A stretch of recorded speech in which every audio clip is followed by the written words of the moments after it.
One of the creepiest patients I've ever had in my entire life. So, if you've ever worked in the ER, you might have a story like this.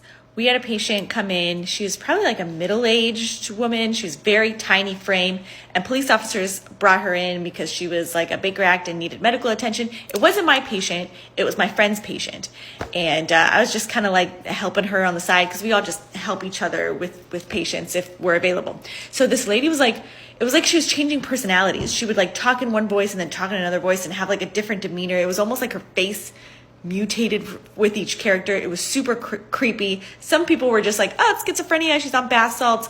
But the creepy, scary, ominous feeling when you were around her was like, oh no, there's something maybe beyond the physical happening. She chewed through her restraints. She was like eating things that were not edible, like in the room, like plastic, and she ripped apart the sharps box off the wall and tried to eat the sharps.